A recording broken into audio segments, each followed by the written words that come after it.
that, but I saw myself as the protagonist of an anime, getting ready to take down the big bosses so I could eventually go on to a nationals. I've been doing this thing where every mile I run, I get $10 to put towards a PC. So I could eventually edit it in 4K, and before I even get my 4K equipment, edit my 1080p videos much quicker. One of the biggest bottlenecks for my uploads is the rendering process it takes for videos. That's besides the point of the video. So I ran quite a bit in my youth. See, I went through a lot of different sports growing up. I started with t-ball, I went on to soccer, I went on to baseball, then to basketball, and then I finally settled on track starting in my 5th grade year, which meant I would have been around the age between like 11 and 12 probably. Now, what drew me to track, initially at least, was whenever I was in basketball, which was the sport right before track that I had done, I was the fastest person on the team. Now, my position was post because I was taller than the average kid my age, so my job was just to get rebounds and to defend the net, obviously. And one of the benefits of my being taller and being athletic was that I was faster than everybody else on the court. Now, the downside is that I sucked at shooting. I could not make a basket. I even got 2 or 3 attempts going across the court because I was so much faster, but I couldn't take the actual benefit from being faster to make the score because I couldn't shoot. So whenever I learned that track was a viable sport in 5th grade, I decided that I would give it a shot. And whenever I went into the sport and tried out and stuff, I did pretty well. And I was actually a sprinter for all 4 years of being track. So my main events were the 200 and 400 meter dashes. Now, people may know track mostly for the 100 meter dash. It's like the ultimate test of human speed. But I wasn't great in that regard because I had asthma. And doing that strong burst was pretty detrimental towards my lung capacity.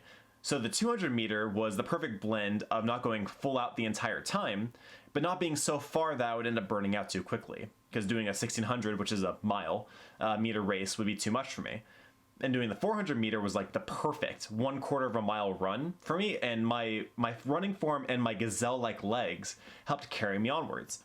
So for 5th, 6th, 7th, and 8th grade, I did running like that. And I think I was pretty good. I got a few medals. If I ever end up finding them, I'll feature them on a video in the future. But I got a few medals. I made a few 1st places, 2nd places, and 3rd places here and there. I did great in relays, and I really enjoyed myself. And then the 5th year, which I guess this title could be 5 years instead of 4 years. I didn't account that 5th, 6th, and 7th, and 8th grade be 4 years. Whatever. Math is really hard, and I'm tired. My 5th year of track, I was in my freshman year of high school, and I made a declaration, embarrassingly, to one of the assistant coaches, and I said that I would be the fastest person by the end of sophomore year in my division, which would have been the 400 meter race. That was like my specialty race. That's where I did the best at. And I got my ass kicked by the upperclassmen, like, not like literally, of course, but they destroyed my running times by a lot. And I should have expected that, but I saw myself as the protagonist of an anime, getting ready to take down the big bosses so I could eventually go on to a nationals. And I was naive. We had this coach, and he didn't really pay a lot of attention to the freshmen because we're freshmen. We're not really as viable as a junior or senior would be. And I did pretty okay in my races. I think I won like a 3rd place medal in one of my track meets. But I did wrestling that same year, so I'd already accomplished both of my PE requirements for my entire high school career. Because I went to a private high school, and they only required 2 quarters worth or 2 classes worth of gym before you wouldn't have to do anything else. So I go into my sophomore year of high school, and we have a new coach for track. And he does initial assessments on all of us. We all have to try out to be on the team. I actually make the cut. But what I noticed is that a lot of people in my sophomore year are getting more attention from him and more specialized training than I'm getting. And I didn't stand out enough for him.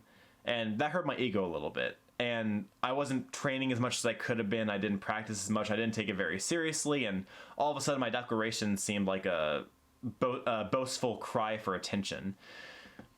And around the same time, going close to December, I get a job at a movie theater, my first job. The theater was just opening up, and I was interested in being one of the first employees there. I get the job, and I realize that I have to make a choice.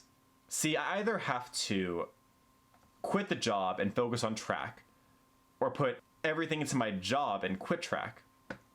And when I'm looking at the potential that I had, and the fact that the coach didn't necessarily believe in me, I thought that I would get more benefit from leaving track and working instead.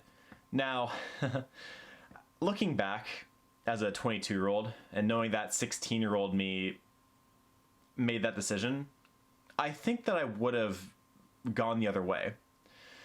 I think I spent too much time working in my teenage years. And although that did benefit me later on, and it's led me to some level of success in my adult years, I really regret not taking the opportunity to really live in the moment in high school, even though my high school years were not great, and enjoying things like track and team camaraderie and really getting into the spirit of that kind of stuff.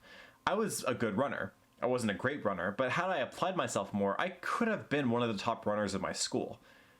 And I just wonder if I quit so early that I wasn't able to reach my full potential.